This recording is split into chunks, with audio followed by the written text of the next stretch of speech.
డైనోటూన్స్ తెలుగు. అడవి సింహం మరియు గూడుపిట్ట. ఒక విశాలమైన అడవి ఉండేది. ఆ అడవిలో ఎన్నో జంతువులు స్వేచ్ఛగా విహరిస్తూ ఉండేవి.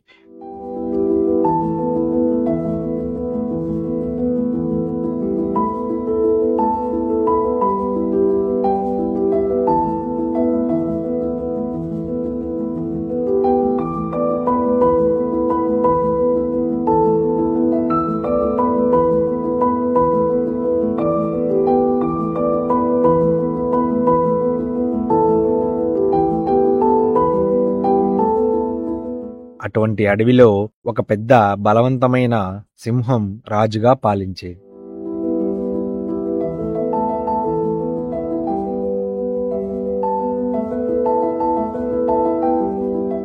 దాని గర్జన విని ప్రతి జంతువు భయంతో వణికిపోయేది.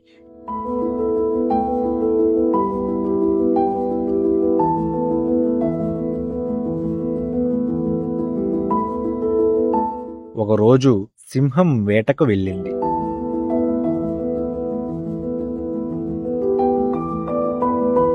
ఎంతో కాలం పాటు జంతువుల కోసం వెతికినా దాని కడుపు నింపడానికి సరిపోయే ఆహారం దొరకలేదు. అది విపరీతమైన ఆకలితో అలమటిస్తూ అడవిలో తిరుగుతుండగా ఒక పెద్ద చెట్టుపై ఒక చిన్న గూడు కనిపించింది. ఆ గూడు లోపల ఒక చిన్న పిట్ట విశ్రాంతిగా కూర్చొని ఉంది.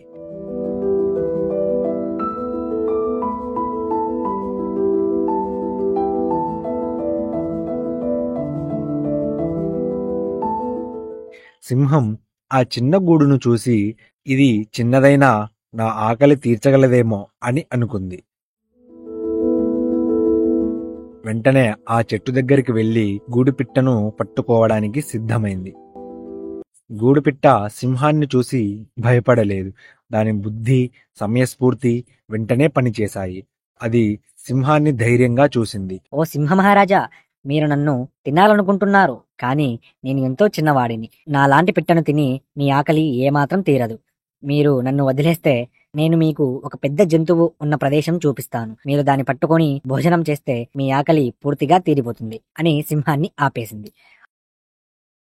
ఆ సింహం గూడుపిట్ట మాటలు విని కొద్దిసేపు ఆలోచించింది. ఒక చిన్న పిట్ట మాటలు నమ్మడం సరికాదు, కానీ పెద్ద ఆహారం దొరికితే మనకు మంచిదే. అందుకే దీని మాటలు నమ్మి చూద్దాం అని అనుకుంది.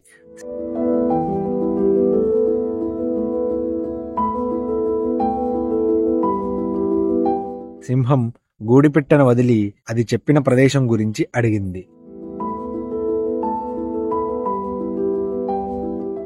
గూడుపిట్ట తెలివిగా ఆ సింహాన్ని అడవిలో చాలా దూరం తీసుకెళ్ళింది.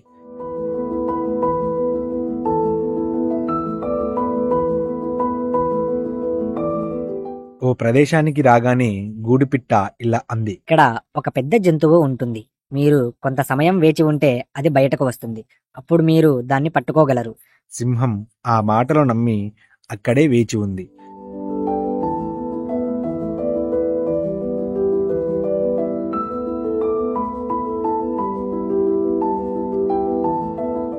కానీ ఎంతసేపటికి పెద్ద జంతువు బయటకు రాలేదు.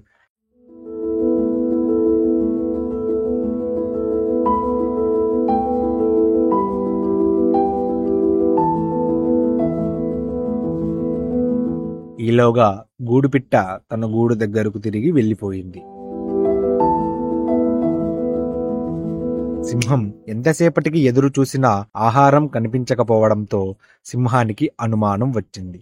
చివరికి గూడుపిట్ట తనను మోసం చేసిందని తెలుసుకొని కోపంతో గర్జించింది. కానీ అప్పటికి పిట్ట సురక్షితంగా తన గూడు దగ్గరకు వెళ్ళిపోయింది. సింహం నిరాశతో అక్కడి నుంచి వెళ్ళిపోయింది.